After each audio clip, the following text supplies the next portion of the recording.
Kim, if somebody would go out there, I bet they're all C shifters out there. Okay, anybody that's an A shifter or a B shifter knows that's true.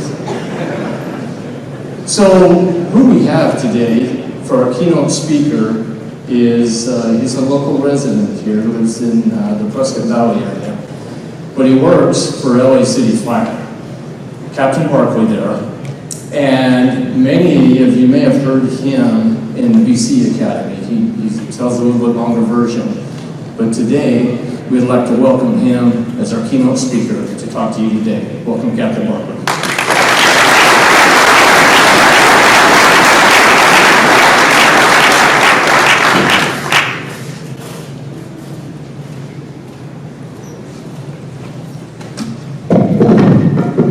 Short people who talking. Sorry. Well, welcome. Thank you all for being here. This is really an incredible event you guys have. I've been in the fire service all over the country and never seen anything quite like this. So it's quite awesome. Not only the turnout, the level of volunteer participation, the level of participation in the departments.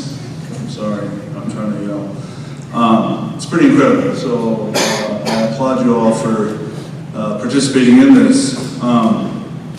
So let's see how this works. I have been in the fire service for 34 years, maybe, no?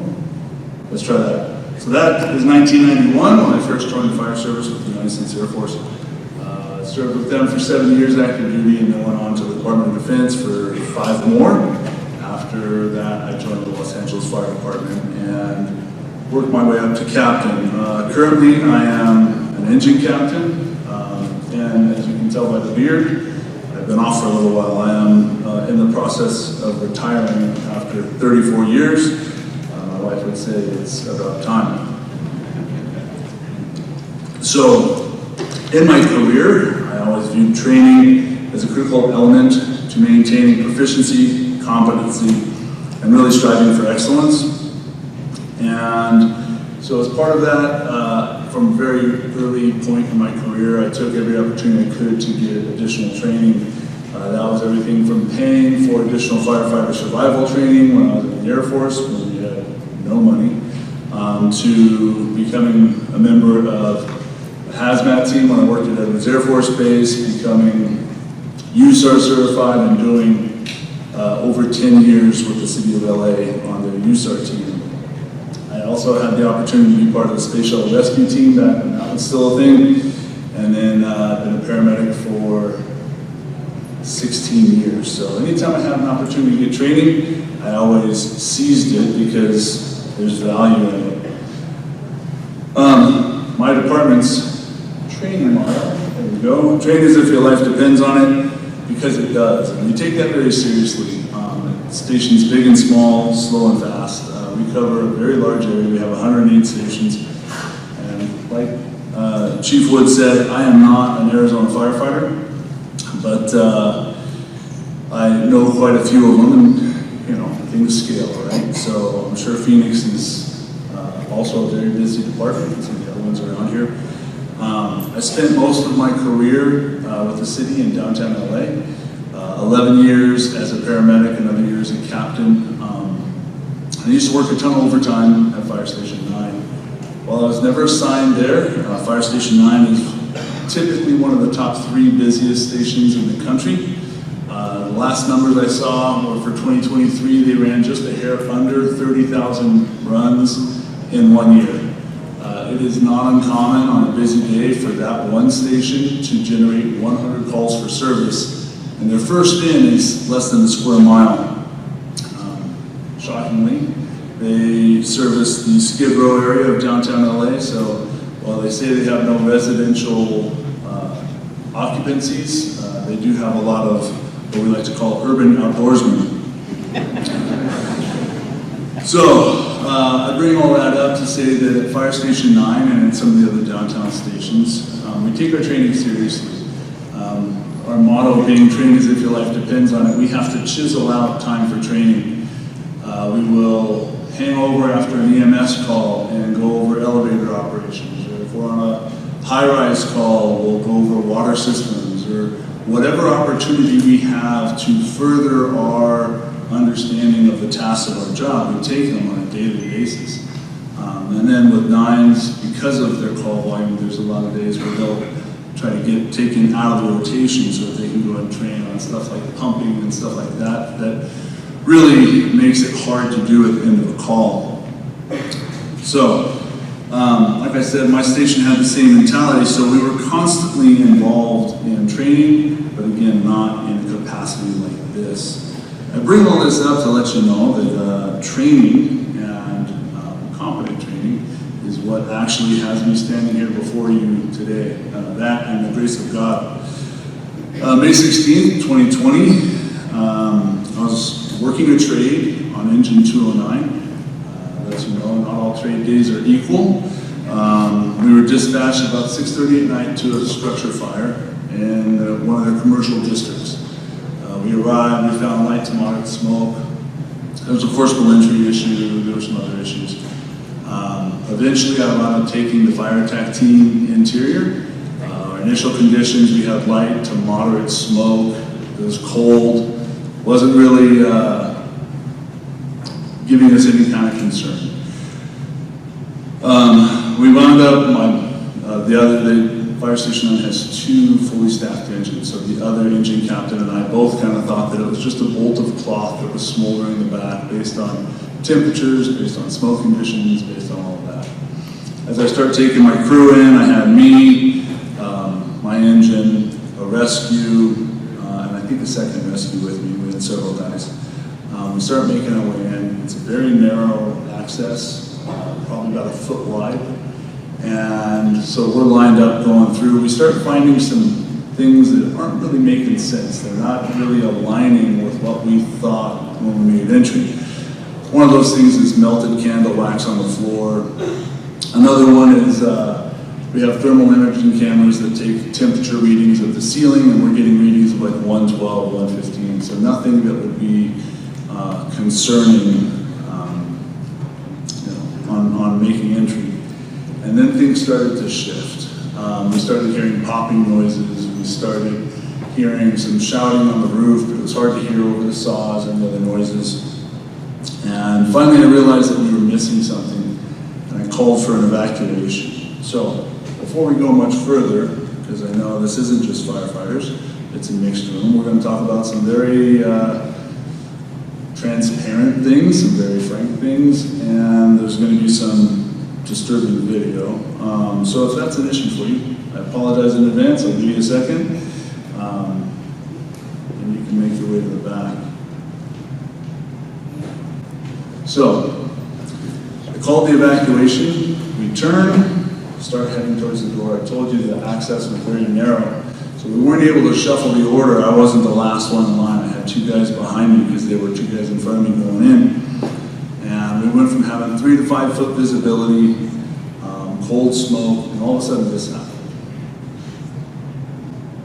If we can get sound, that'd be good. And if we can't, it'll be okay too.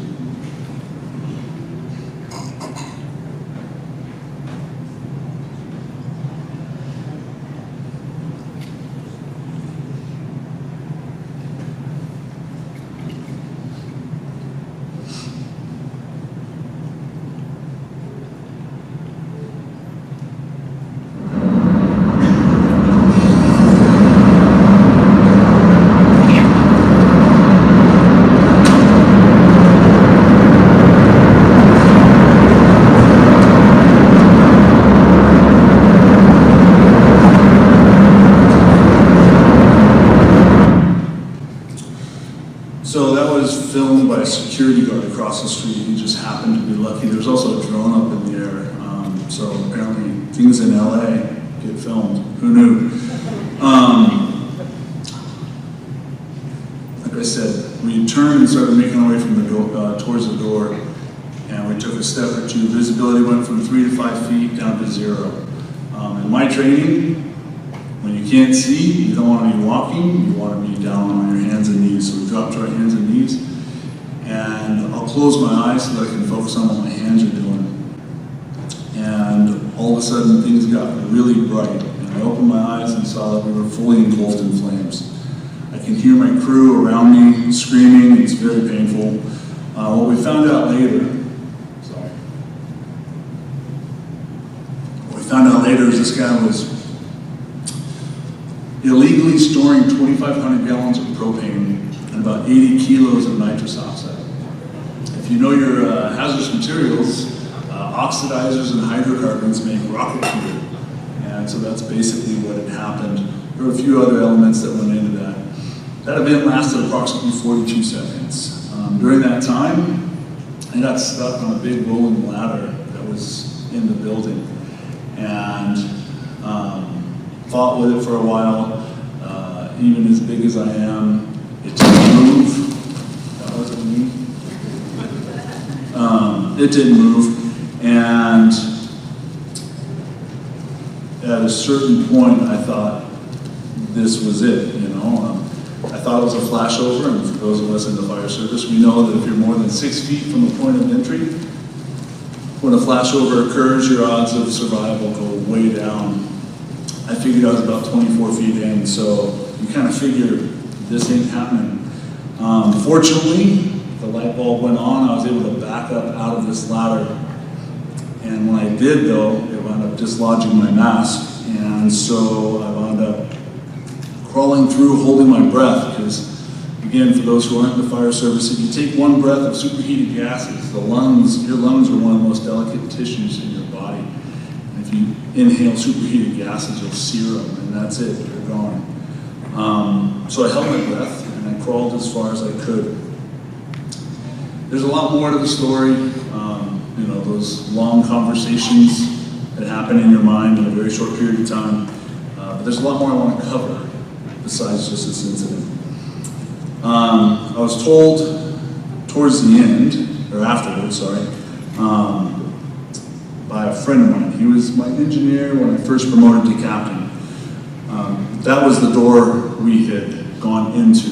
So when everything was going haywire, like, I've had people go, oh, you were underneath the flames. I'm like, I don't know how that works. That was a screen cap from a guy's GoPro, and there was no under. But Brian had told me, he was my engineer, his engine was not parked right in front. He wasn't part of that initial assignment. And when Brian saw the smoke start coming out, he ran back to his engine, pulled off a bunch of hose, connected a nozzle, ran it back, gave it to a firefighter, ran back. We don't have like hose reels or pre-established hose lays. So he had to flake off a bunch of hose, break it, connect it, charge it, run back. And he says after all the shenanigans had settled down, he happened to see my helmet about 4 feet in, and he pulled me out. So I didn't realize I could hold my breath until I passed out, but I did learn the hard way, and that's a trick I hope to never need again. This was my turnouts after they pulled me out. My helmet got cooked mostly on the back, and if you, I don't know if it's hard to see, but the shoulder, my left shoulder got almost completely blown out. So I wound up suffering burns to approximately 10% of my body. And I had a long fight ahead of me. And after all the training that I'd gone through, after all the drill days and all the different stuff that I had studied to be really good at my job, I was about to enter the fight for my life in something that I had no idea about. My wife and I, because you know, for those of us that are married, they carry some of our traumas with them. So we both started EMDR counseling 10 days after that incident, and that's when I was diagnosed with PTS. So depending on the studies you look at, firefighters are diagnosed at a rate of between 20 and 33%. That's 1 in 5 to 1 in 3. That's 3 to 5 times the general public's rate of 6.8%. So the obvious question is why? Well, the average citizen sees between 3 and 4 traumatic incidents in their life. The average firefighter, from biggest department to smallest department, sees 188 traumatic events in their career on top of the traumatic events they suffer in their own life. and those numbers are the average. So, some of the common coping mechanisms that people have with PTSD is not seeking help for symptoms. Isolating from family and friends, working excessively, neglecting sleep, substance abuse, be it alcohol or drugs, rumination, excessive focus on depressive symptoms, emotional numbing, escape, intrusive thoughts, daydreaming, procrastinating, self-harm, and eating disorders. This comes down to, oftentimes in our career, we see the worst humanity has to offer. And for those of you who raised your hands for 5 years and under, before you start reconsidering your life choices, this is one of the best jobs on the planet, hands down. And it will take from you everything you let it. It will take from you your sobriety. It will take from you your relationships. If that's your wife, it'll take from you half of everything you own, including your Tier 3 pension, which I know nothing about. It will absolutely strip you of everything, up to and including your life, if you allow it. I've been to far too many firefighter suicides, to include guys that were classmates in my drill tower, and I'm tired of it. So that's why I come and do stuff like this. So, we're going to back up a second, maybe. Hopefully. There we go.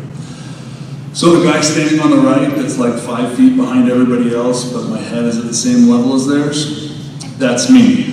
That tells you I work with midgets. And I felt bad for Brian because he had to pull me out. At this point, right, May 16th of 2020, we're getting ready to go in. At this point, I thought I had it all together. I was married to my high school sweetheart, fortunately. I still am. She's still over there. We've been together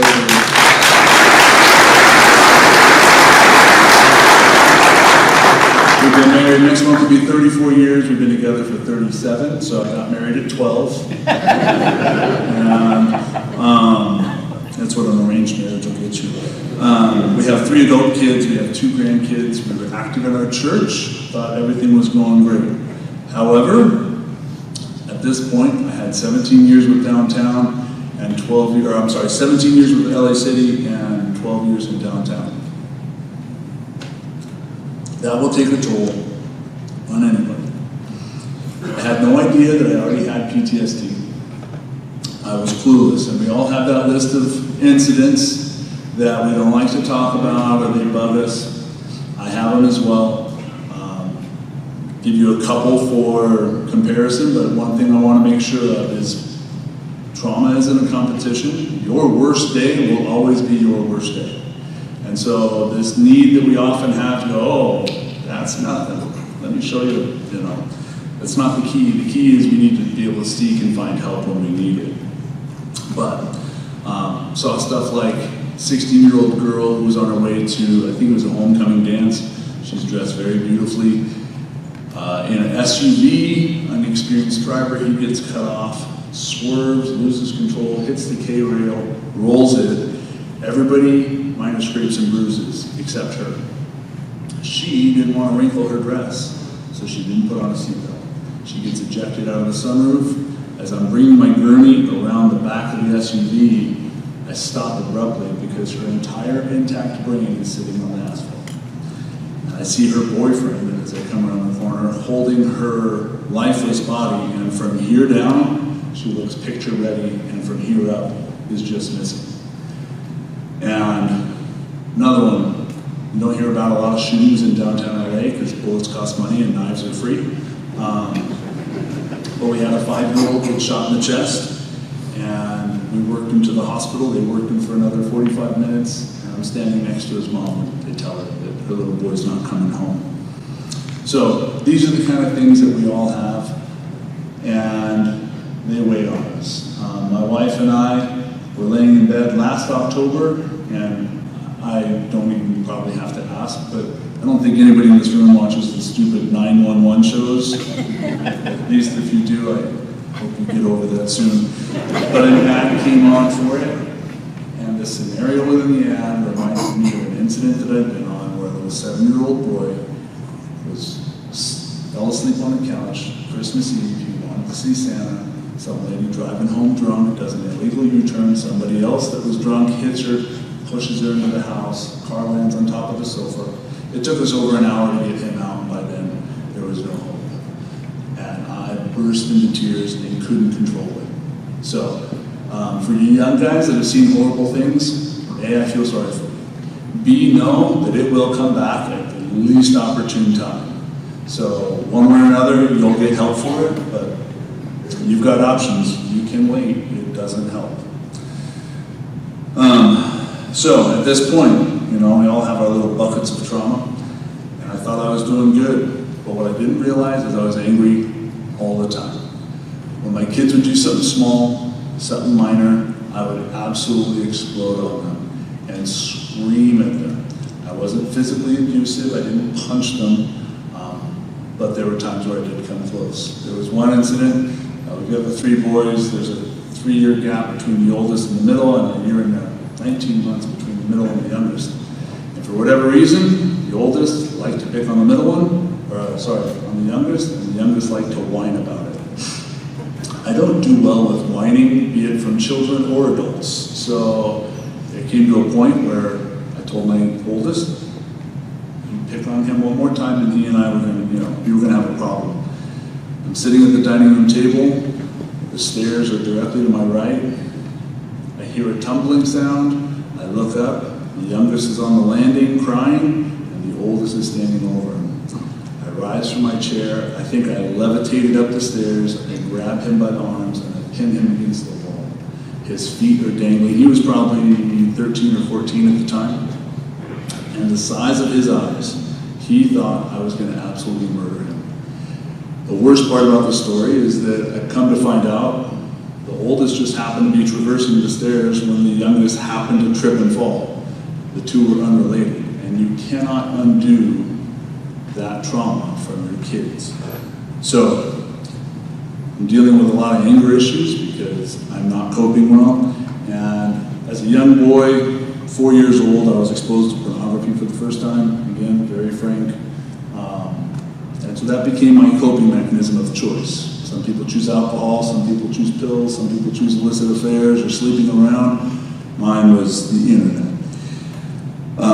This whole time, I'm self-medicating with a computer and isolating from family, doing everything I could to cope with my stress in very unhealthy ways.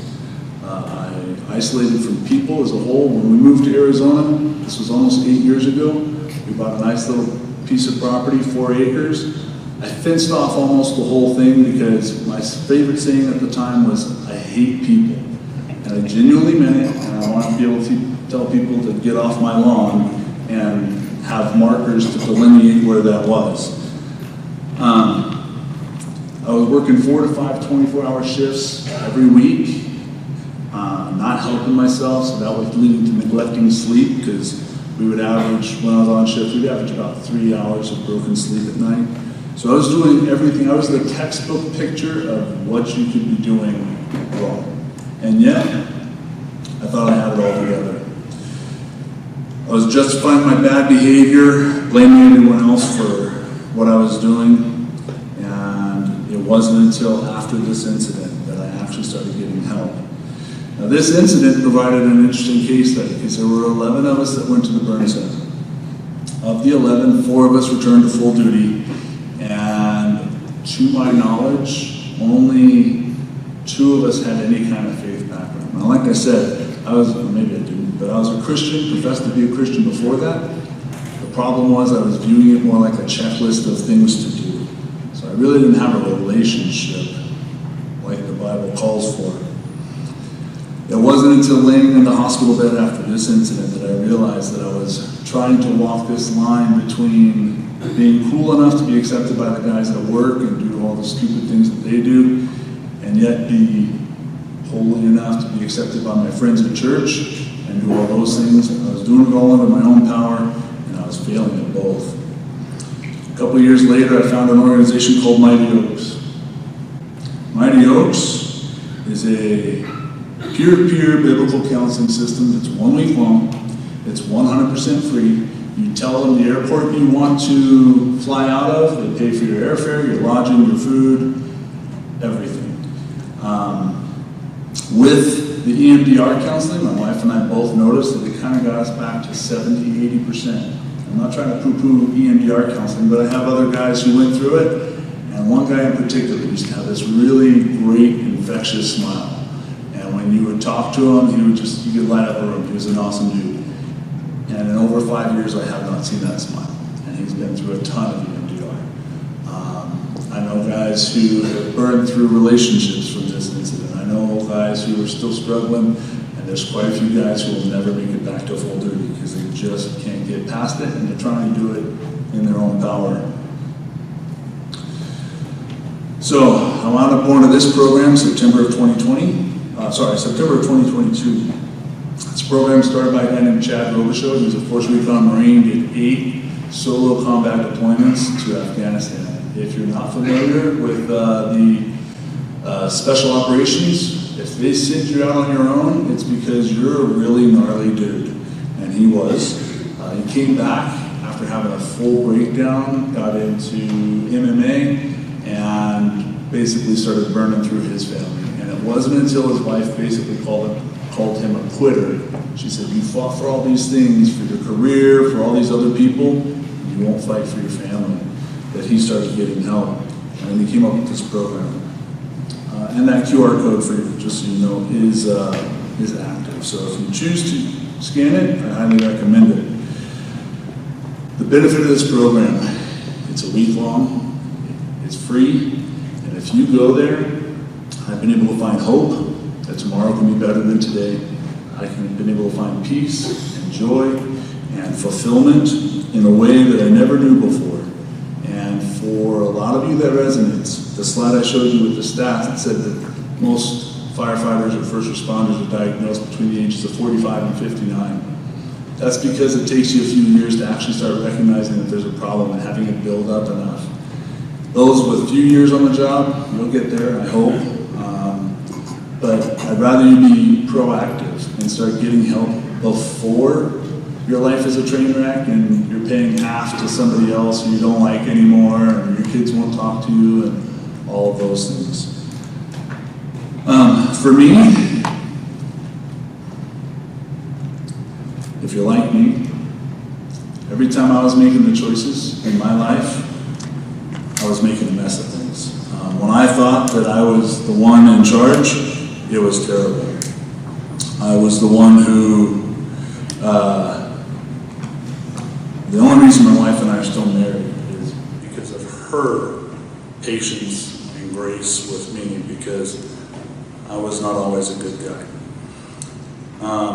Now, I am different.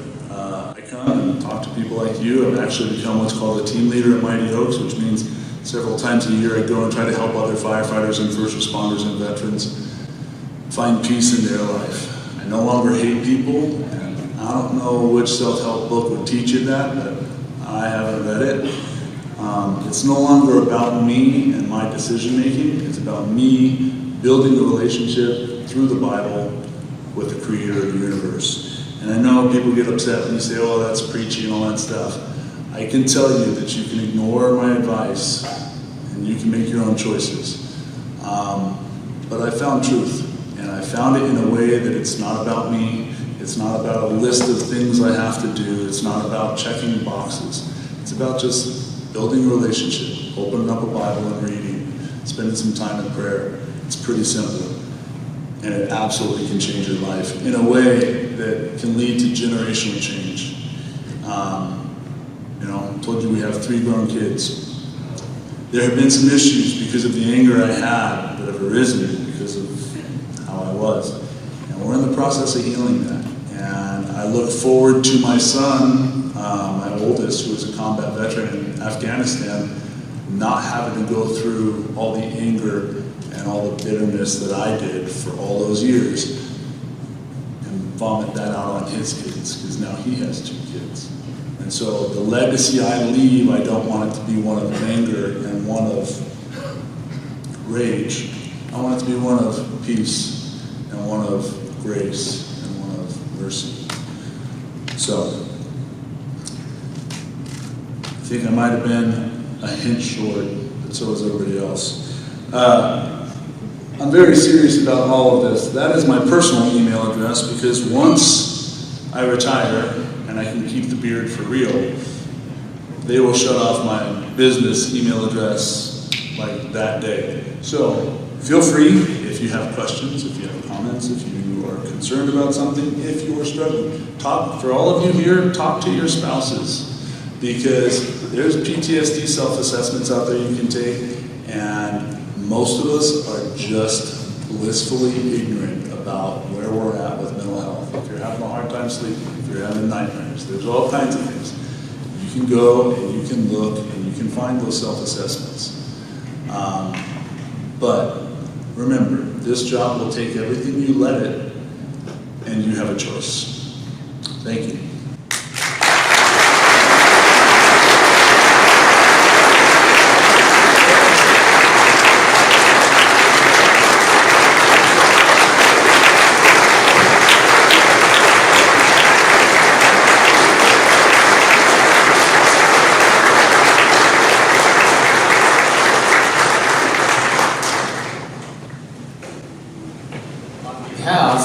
Of the training committee, we would like to thank Scott for being here. What a fantastic message that you've given us.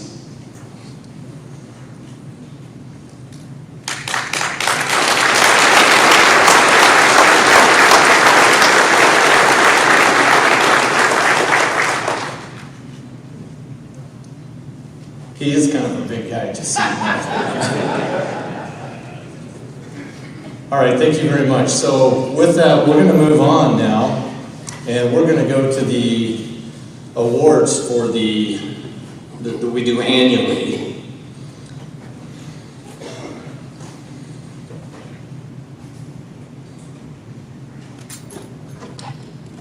We'll give them just a minute to get that deck up. There we go. First, we would like to invite the Arizona Mechanics Association. We have President Philip Cantua and Vice President Tony Moon will be presenting.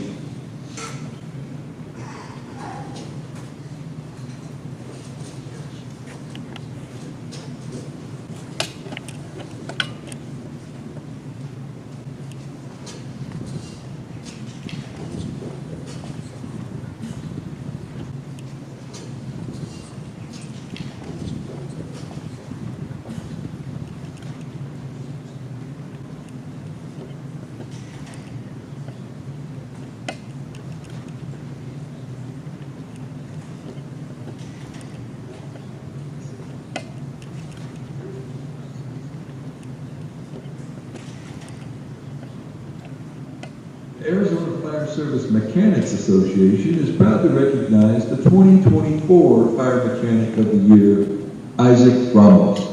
A veteran of the United States Marine Corps, Isaac brings discipline, leadership, and a high level of technical skill to his work. He's earned numerous prestigious certifications, including 4 dual senior master and dual EBT master, reflecting his deep expertise in emergency vehicle maintenance. For over 3.5 years, Isaac has served at the Sun City Fire Medical District, where his outstanding performance also earned him the 2024 Employee of the Year Award. Please join us in congratulating Isaac Ramos for his dedication and excellence.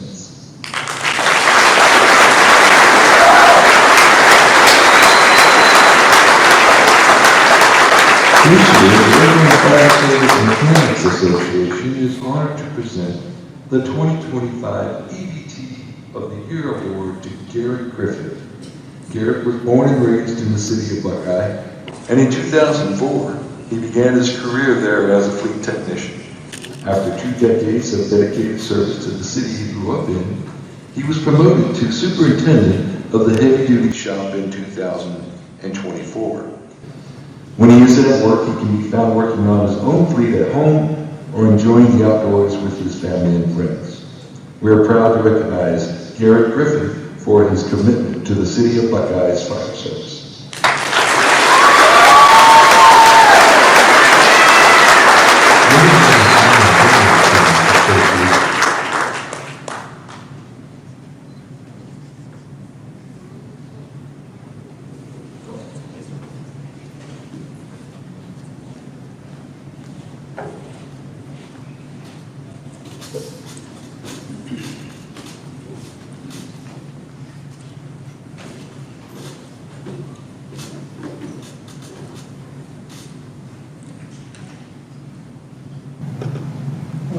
morning. Welcome. I'm Philip Cantillo with the Golden Ranch Fire District and current president of the Arizona Fire Service Mechanics Association. Joining me today in presenting the awards from Tucson Fire and vice president of the association was Anthony Newman. Each year we ask our membership for nominations for EVT of the Year, and each year a person is selected, then presented and awarded here at the Arizona State Fire School. The selection process has deciding factors that come into play when there's indecision or some form of tie breaking by the selection committee, which given the caliber of the talent within the association happens quite often, and these two recipients were no different. I say two recipients because last year Isaac Ramos from Sun City Fire and Medical was selected as EVT of the Year 2024. And due to very unfortunate events that took place, the association failed to recognize him at last year's fire school. The association asked Isaac to please accept our sincerest apology, and today we will celebrate and recognize Isaac's accomplishment. Isaac comes to us from Sun City Fire and Medical, and he was nominated by the Resource Division Chief Tony Van Rokel, also from Sun City Fire and Medical. While attempting to help correct the transgression that transpired, I was in contact with Division Chief Van Rokel, who summed it up best when he stated, and I quote, "One of the reasons Isaac is so deserving of this award is because of his personality. He approaches a job with humility and that is unrivaled. He is not all about showmanship, which is why I fight hard for him." End quote. Isaac not only exhibits these traits in his workplace, but also exhibits them during our association gatherings. And this was a deciding factor that set him apart from the other nominations. So I have his nomination, which I'll read to you. And again, this is from Division Chief Tony Van Okel. I would like to nominate our fire mechanic, Isaac Ramos, for EVT of the Year and appreciate the consideration. Isaac joined the Sun City Fire Medical Department in November 2021 and took a giant leap of faith in doing so. He left behind a much more lucrative and defined role as a duly certified master tech for Ford and Ram, and took a risk on a small fire department as the first fire mechanic with very little direction, minimal oversight, which was spread across multiple agencies, extremely limited resources, and offered entry-level wages. Due to his friendly demeanor, strong work ethic, willingness to learn, ability to adapt, attention to detail, thriftiness, and high moral standards, he found immediate success and a new family. In my career, I have not seen another member more well-liked and respected than Isaac. Our fleet has never been more well-maintained, and our out-of-service time and frequency of swapping out of apparatus has drastically decreased. Isaac was intentional about establishing relationships and trust with all members, and has formed great bonds and working relationships with most members.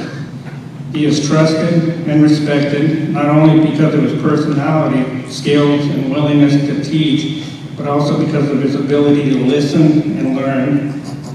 His ability to work efficiently, find the best deals, form relationships with outside agencies and vendors, and perform high-quality repairs has provided the department with significant cost savings in repair parts and labor. His mechanical aptitude has earned him respect in the neighboring agencies and apparatus manufacturers alike.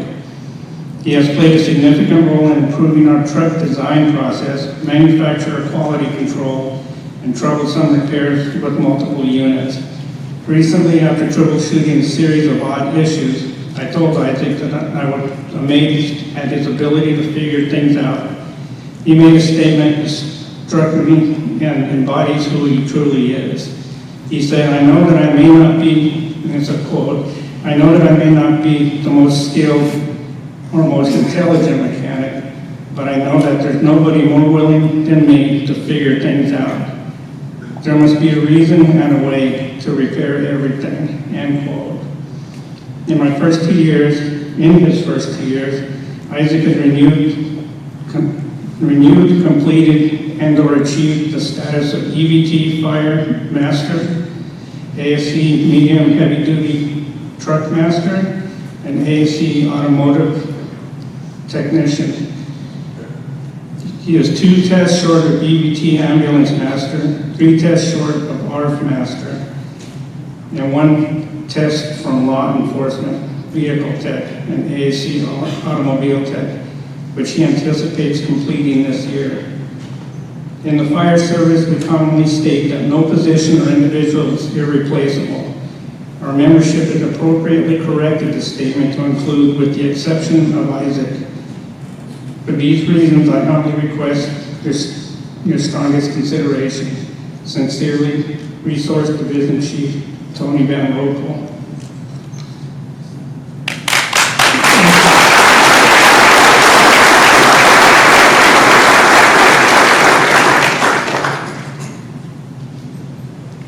And for the 2025 EVT of the Year recipient, Garrett Griffin.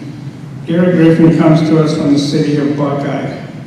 He too holds 1 Master Fire EVT certification, making him one of 43 Master Certified in the nation and 15 in the state of Arizona.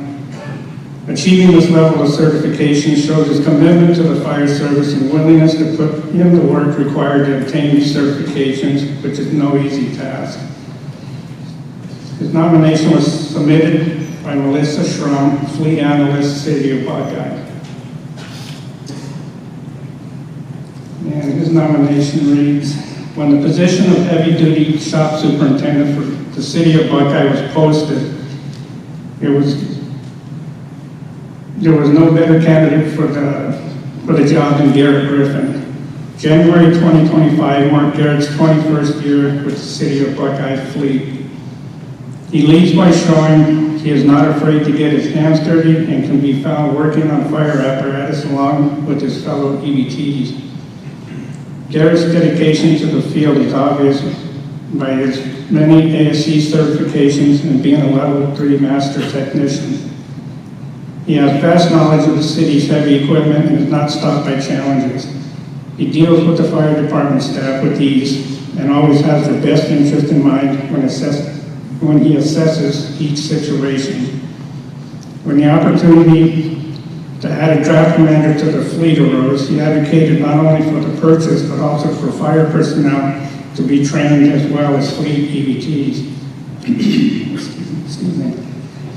Once Buckeye purchases fire apparatus from Sutton or Pierce, he is the chosen technician to accompany fire outside to conduct pre-construction and pre-delivery meetings and make sure the units have what is required to meet the city's needs.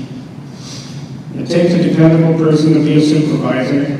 Garrett has taken dependability further by not only being there for the city and the fire department, but also making sure the apparatus and equipment is reliable. He is responsible for 11 pumpers, 2 ladders, and other units like the brush, hazmat, and support trucks across 7 fire stations over the expanse of Buckeye, with only the help of 2 other EVTs. Being on call 24/7, his workday is not defined by time, and he does what he can to lessen the hindrances to the fire department.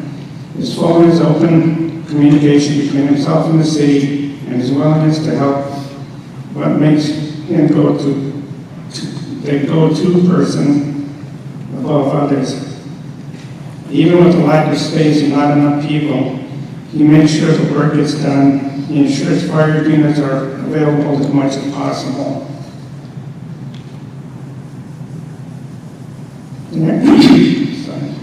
The idea to make sure everything is looked at and usable before sending the unit back into service is one of his specialties.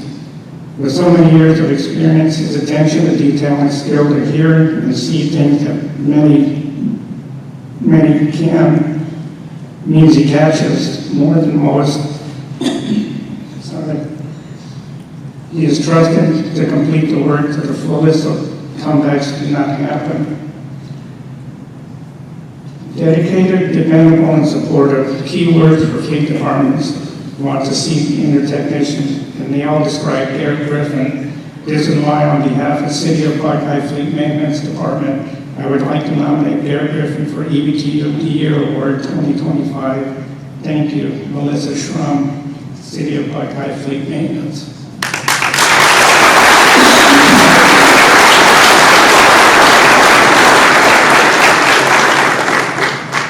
And so in closing, the association and its members wholeheartedly agree with and fully embrace the fire service motto, everyone goes home. And we do this by doing our very best to provide a safe and reliable vehicle to complete the journey. And with your continued support, the possibilities are endless. Thank you.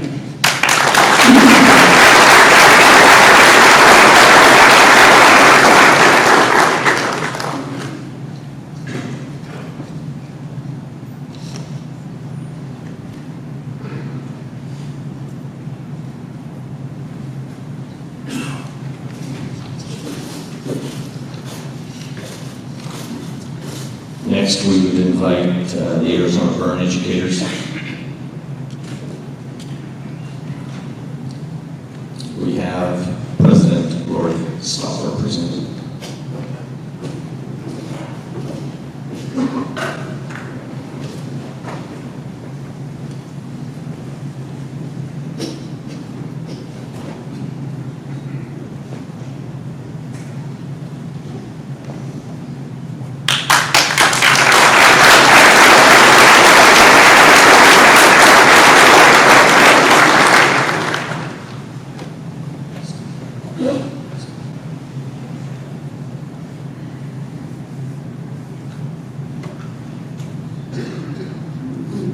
Of the Florence Fire and Medical Department. In a small resource limited department, she has transformed community fire and life safety education with impactful hands-on programs. Her efforts include live fire event demonstrations, a smoke alarm installation program, and a permanent lithium-ion battery disposal station program. She consistently leverages innovation and collaboration to maximize her impact, and has also extended many resources to other communities in Arizona. Please join us in congratulating Jennifer Buell Davis, the 2025 Educator of the Year.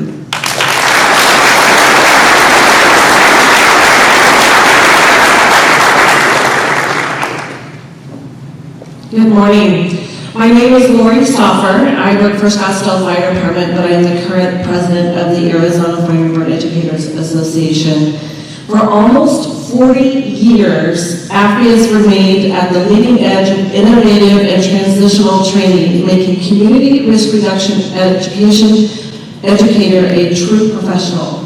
Through its various seminars, including the incredible Desert Southwest CRR conference that's in November this year in Glendale, you should come. AFBI has become a force on the national front, gaining recognition for our state and the distinctive challenges that face the fire service today. Annually, an educator is selected from his or her state peers as the Fire and Life Safety Educator of the Year, which is presented here at Fire School. The award deserves prestigious recognition not only because of the efforts of individuals in this field work to increase public awareness of safety issues, but also reduce the risks that each of you may face every time you go on a call. This year's award recipient was selected because of her dedication to leveraging innovation to maximize that impact despite a small department's budget and staffing limitations. As noted in the audio before, her work addresses real-world hazards. She's brought fire prevention resources to other small Arizona communities that have faced devastating fire losses, and she reinforces the importance of statewide fire and life safety collaboration.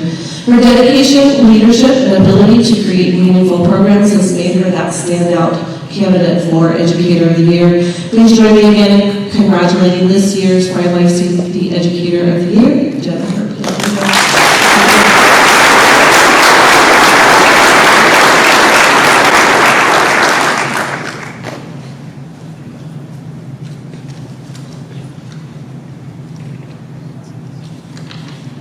I'll try and make this quick. So, good morning. First, I want to say how deeply honored I am to receive the Fire and Life Safety Educator of the Year Award.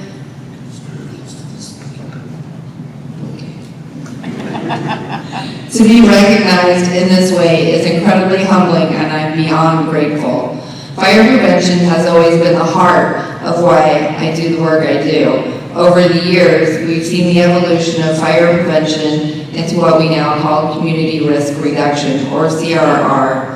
And that change is powerful. CRR is more than just a program, it's a mindset. It's about making sure that everything we do, education, inspections, outreach, comes full circle and creates a safer community for everyone. One of the things that I've learned is that our most important customer is not the people we serve in prevention, it's all of you. It's our first responders, it's the boots on the ground. When we do CRR well, when we design prevention programs that work, we're not just reducing the risk for our community, we're reducing the risk to our firefighters and our staff. We're eliminating the hazard, hopefully before it makes the call to 911. That's the main goal. I'm extremely proud to represent the town of Florence, a small, tight-knit community, and I'm grateful every day to work with the incredible team at the Florence Fire Medical Department. I'm thankful for the ability to serve the team, support them to the best of my ability, and try my best to make sure that I can do something to make sure their lives are safer.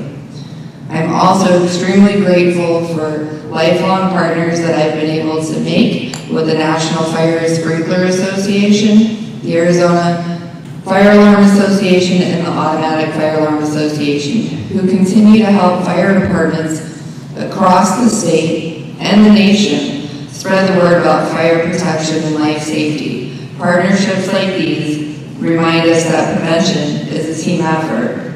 This award is not just for me. It belongs to my department, my community, and all of my first responders, and to every first responder that trusts in prevention and CRR and believes that it can make a difference. My hope is that we keep moving forward towards this approach. Make it a new norm. Realize we're here for you.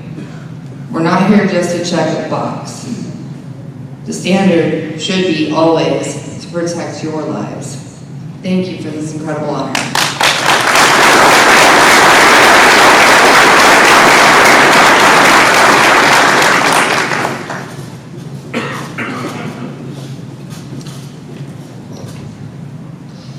For the Arizona chapter of the International Association of Arson Investigators Association, First President Casey Wood will present it.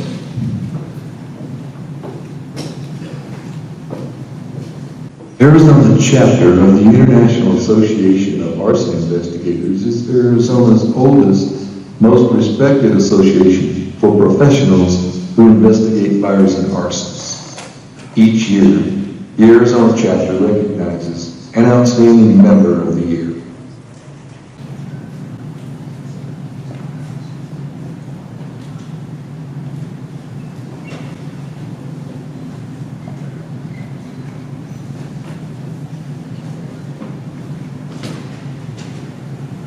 I love you, Ken!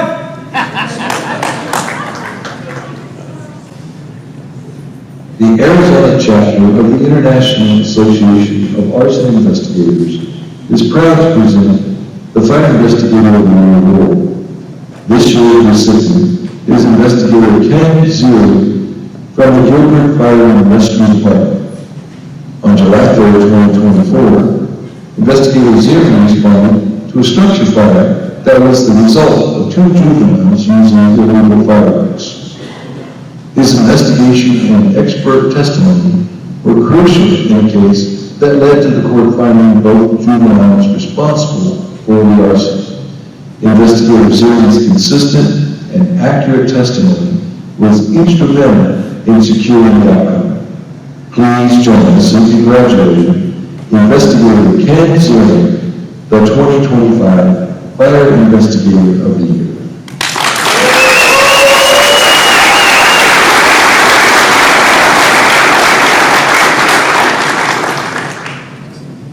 Hey, real quick, my brother Casey's gonna say a few words, but I just want you to know that I'm the smarter, better looking brother of the two.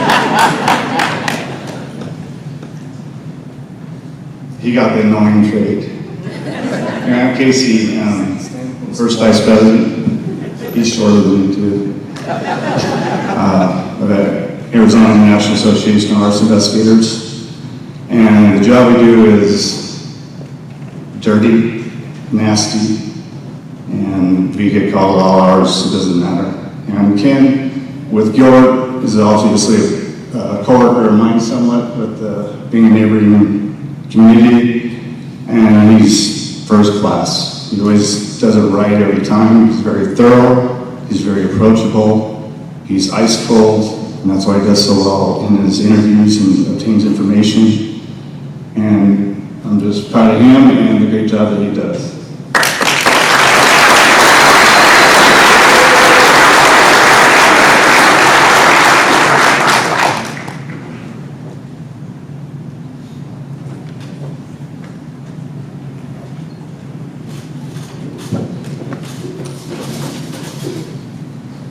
All right, now for the Hall of Fame. We have 3 nominations this year for the Arizona Training Committee's Hall of Fame. This is a very prestigious award. These awards will be mounted also in the Arizona Hall of Fame tonight at the museum. Presenting will be Chairman Dan Brown.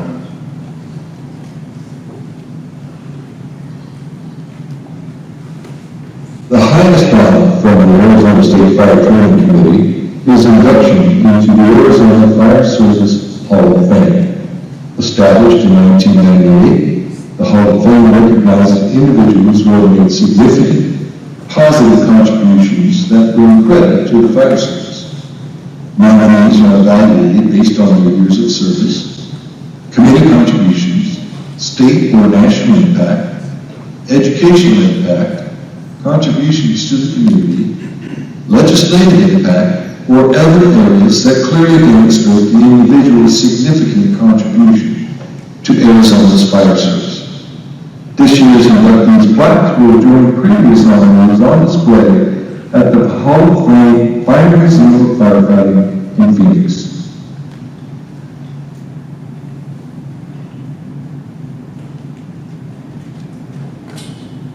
Our Senna J. Cowell has made a profound and lasting impact on the Arizona Fire Service. With 35 years of service, Senna has made significant contributions to fire service communities and has had a major national impact. She's a longtime member of the Arizona State Fire Training Committee and a founding committee member for NFPA 1730, a critical standard for fire prevention and code enforcement. She's also developed and implemented Fire Inspector 1 and 2 classes for the Arizona State Fire Training Committee. As former fire marshal for the city of Chandler, her leadership has significantly shifted inspection and prevention standards statewide. Please join us in honoring Senna J. Cowell, a 2025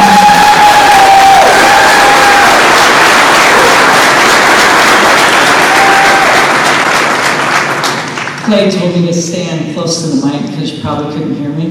Really? Come on. To be nominated and chosen by a group of my peers is beyond my wildest dream. I'm truly honored. I want to say thank you to my amazing husband, my friends, my family that have supported me on this journey. I also want to say thanks to those that took a chance on me years ago, to those that I allowed me to work next to them, and to those that allowed me to mentor them. It's truly been an adventure, and it continues to be an adventure being on the committee. Be kind to one another, take care of each other, be safe, enjoy fire school. Thank you.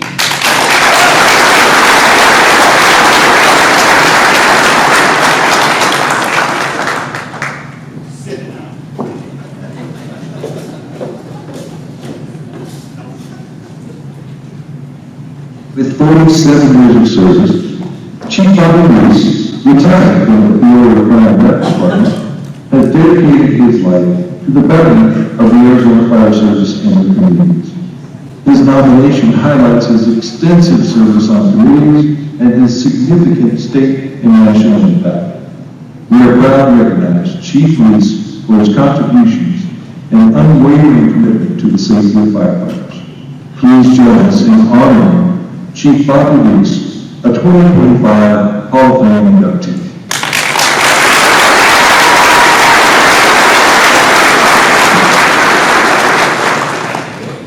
I want to thank all my sisters and brothers in the fire service that are here today. I really appreciate it.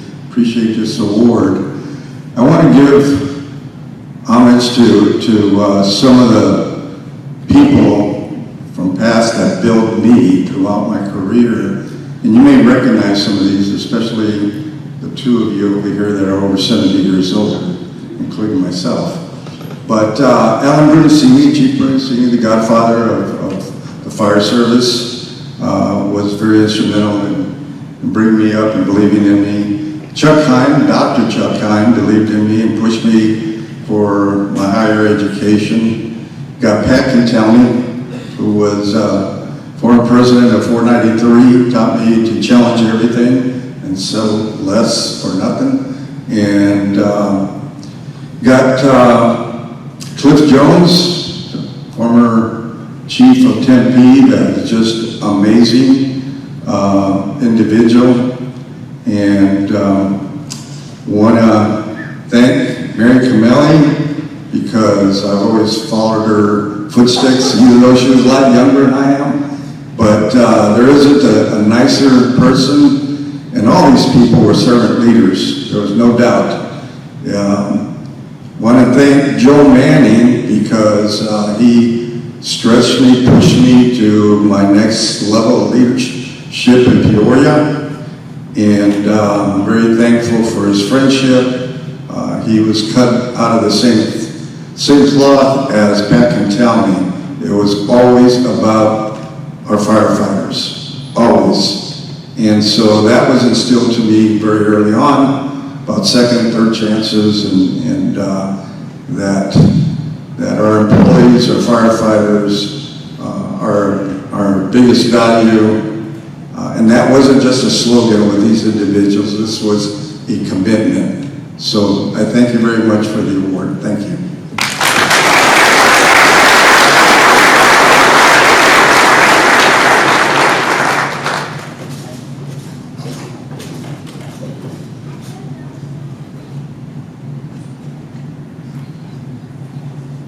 I am Chief Chris Slater of the Mesa Fire and Medical Department has had a profound impact on fire service education and operations. With 27 years of service, Chief Slater has shaped operational practice across the state, from hose deployments to search techniques. As an instructor for the Arizona State Fire School and president of Fire Medics, his teachings have not only elevated standards locally, but have also gained national reach. Please join us in honoring Chief Chris Slater, a 2025 Hall of Fame inductee.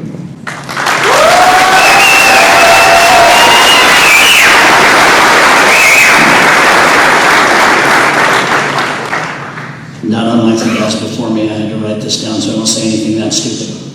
First of all, I wanted to say how humble I am standing here today to be nominated into the Arizona Fire Service Hall of Fame is something I never expected. And honestly, it's less my accomplishment and more as a reflection of the people that have supported me along the way. First and foremost, my family. You've been my rock. The fire service just doesn't demand tough calls and long hours. It carries a lot for our loved ones too, and you've bared that burden right alongside of me.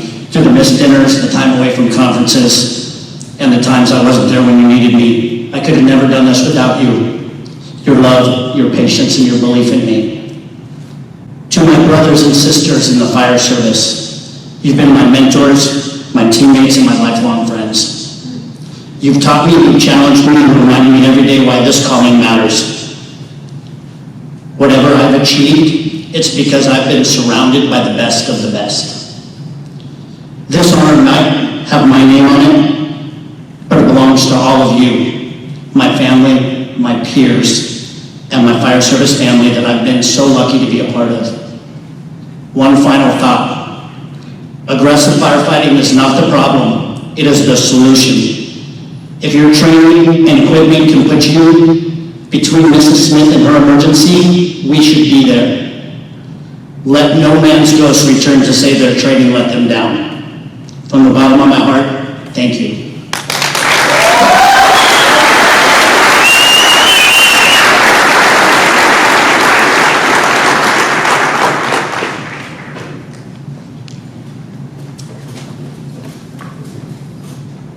All right, thank you for that. We appreciate each one of our inductees into the various awards that they've received. No doubt that, again, the Arizona Fire Service is better because of the people that we have in it. We'll now turn the time over to United Fire's Daniel Matlick, and he'll be presenting the United Fire Firefighter of the Year.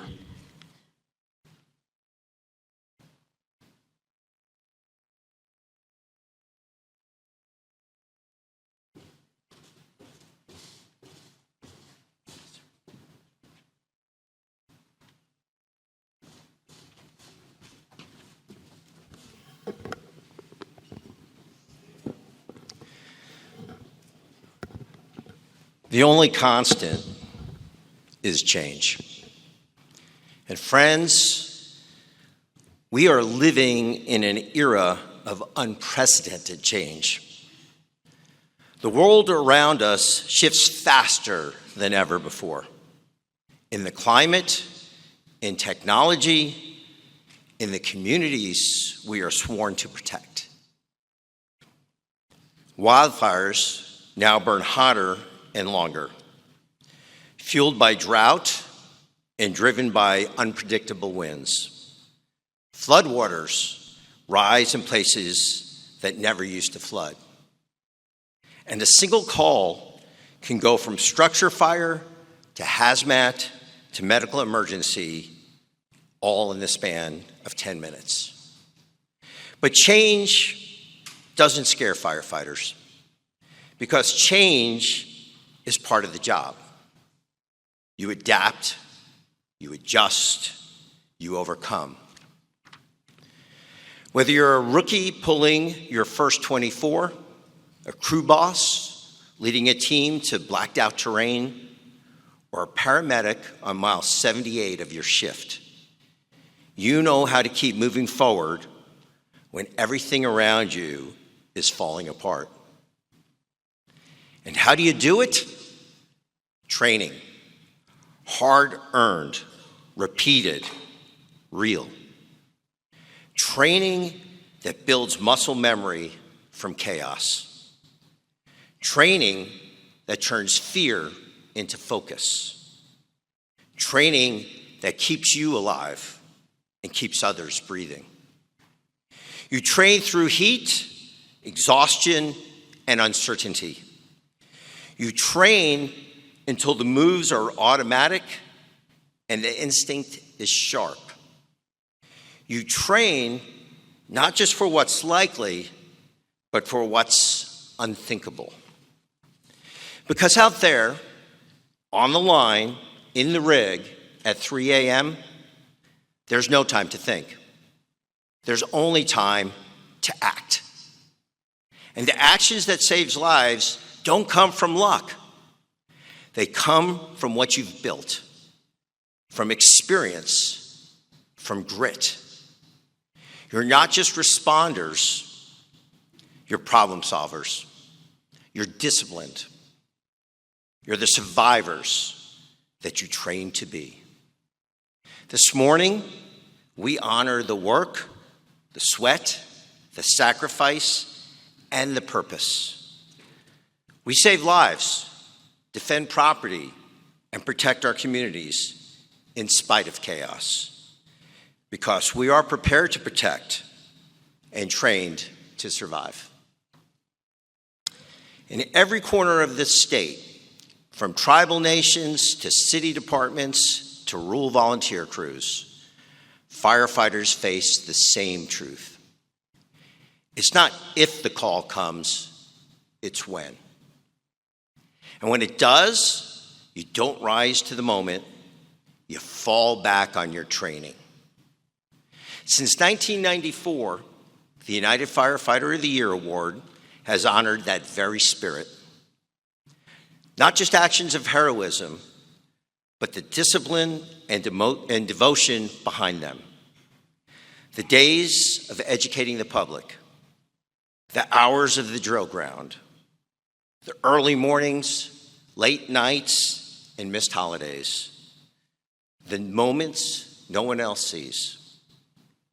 Every year, we read nominations filled with fireline rescues, split-second decisions, and pure courage. But the ones that stand out, they carry something more. These are the firefighters who don't just survive the chaos, they protect others through it. Today, we add another name to that legacy. One firefighter who steps inside danger, not for glory, not for recognition, because they were prepared. We had an all-star crew of 5 judges this year, representing departments across the state.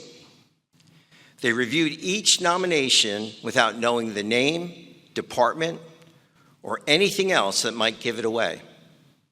Thank you for your time, your fairness, and probably for losing a little sleep over this decision. Ken Lariva, Steve Bunn, Dave Rodriguez, Richard Valera, and Chris Parday. Please join me now in congratulating the 2025 United Firefighter of the Year engineer and paramedic Amy Schultz of the Santa Rita Fire District.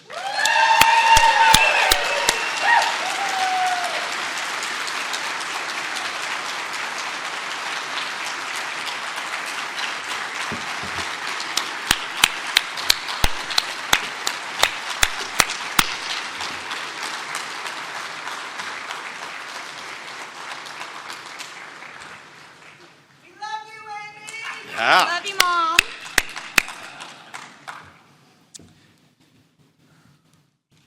This year's Firefighter of the Year has spent more than a decade proving what it means to be prepared to protect, trained to survive.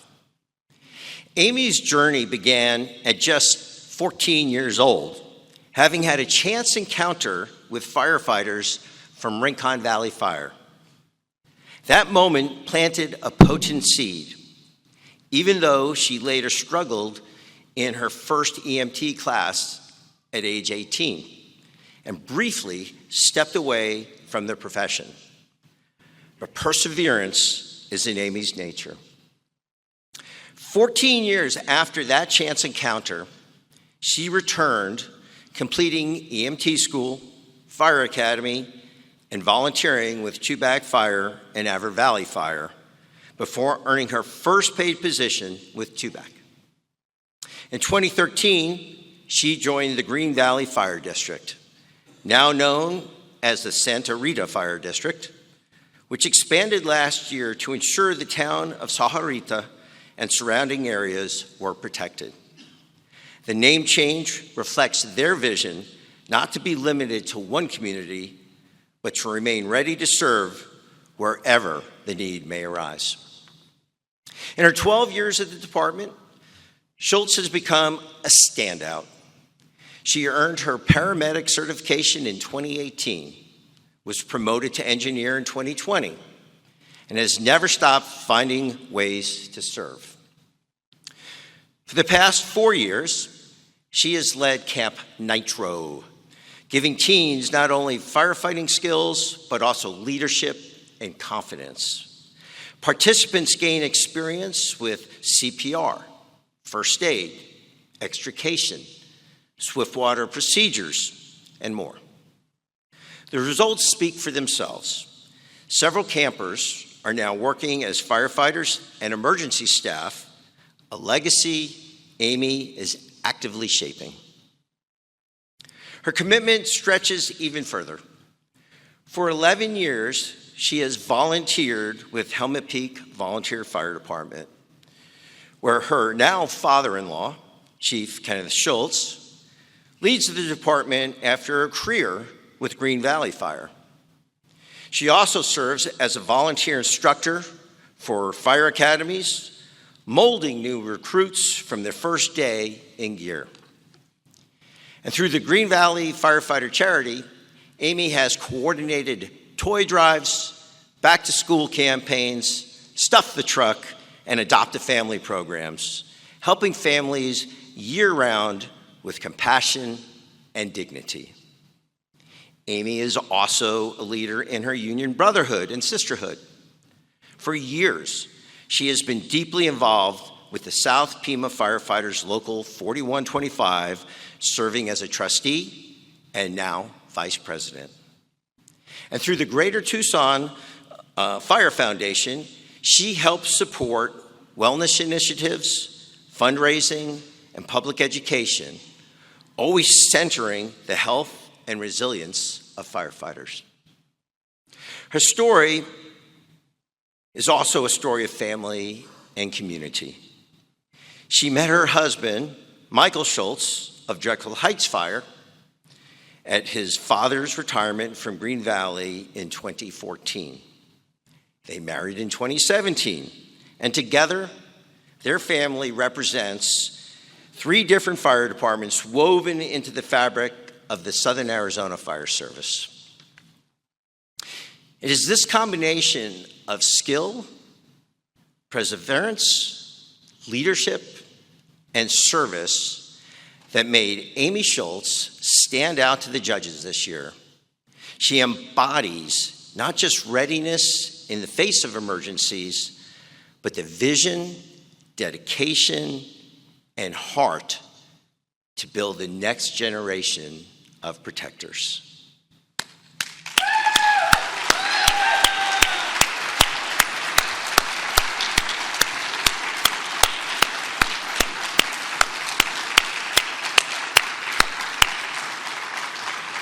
For all Amy has done for her community, we want to acknowledge her service with exciting prizes. Our 2025 sponsors, people, companies, and organizations make this celebration possible. Their generosity reminds us that preparedness isn't just built on drill grounds and fire lines. It's support by whole community standing behind the fire service. MSA is providing an 1836 Carnes traditional fire helmet. Hakes adds their AirPower XR1 Pro boots, tough enough for wildfires and those 3 a.m. medical calls, when Nightstick's Intrant Duo flashlight can light the way.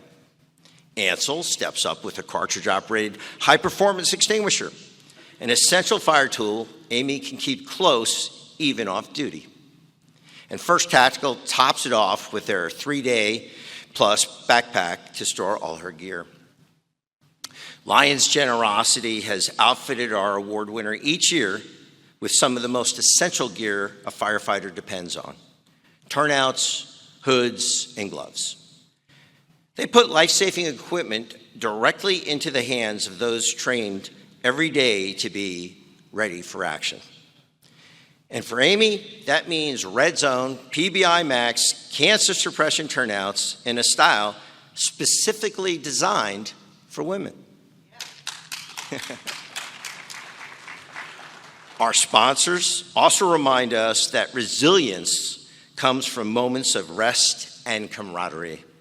The Arizona Cardinals donated an autographed football. The Diamondbacks stepped up with dugout box tickets. And enjoy NASCAR tickets from Phoenix Raceway in Amicus. Partners like Hilton Phoenix Resort at the Peak and Jim Cluck Automotive Team are offering deluxe mountain and city accommodations to help you get away and recharge. When you return, Fry's keeps you fueled with a gift certificate for food. And I got to get one of these. Your remote control fire engine cooler from VFIS will roll in with cold drinks and plenty of smiles. This year, our Firefighter of the Year will receive $1,000, and their department will also take home Spartan AB foam and a $500 United Fire gift certificate, an investment that goes right back into training, safety, and service for the whole crew. All of this is our way to honor Amy's dedication and service. Ladies and gentlemen, please join me once again in congratulating our 2025 Firefighter of the Year, Amy Schultz.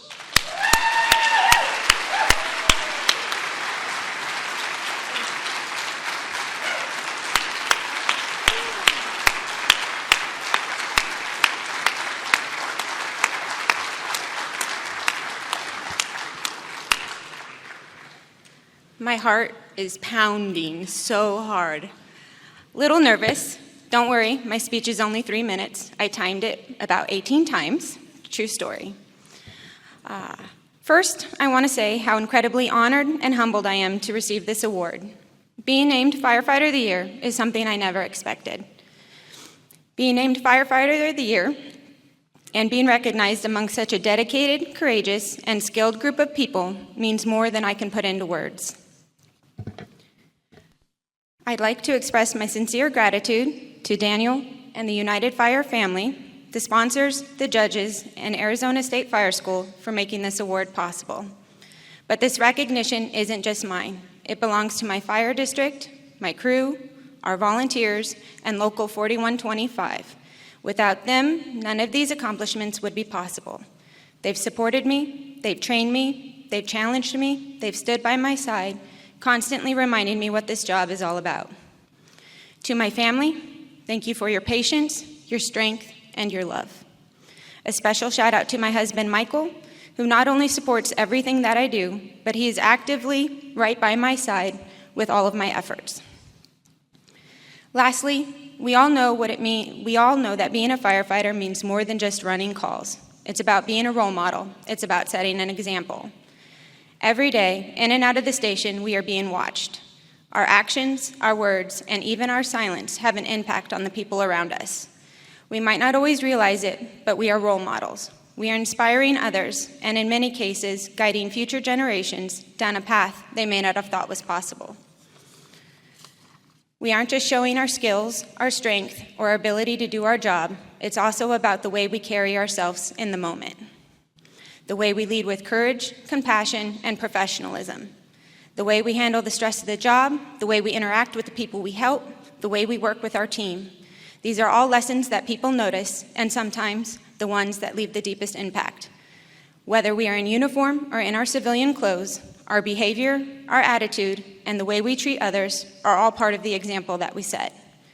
We don't always know who we're inspiring, but it could just be the spark that leads someone else down a path of service, a path that could one day bring them here where I'm standing today. Our daily actions, big or small, they make a difference. We are shaping the future of this profession, and we inspire more people than we ever realize. Thank you.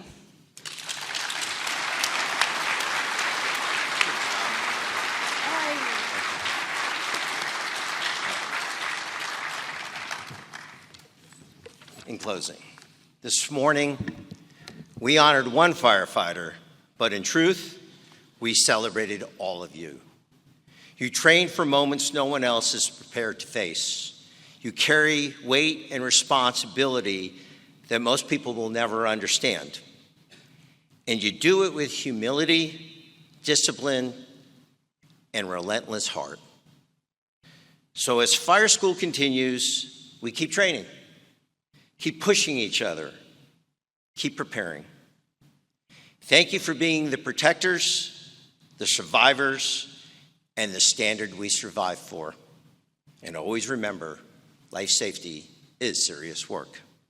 Be safe.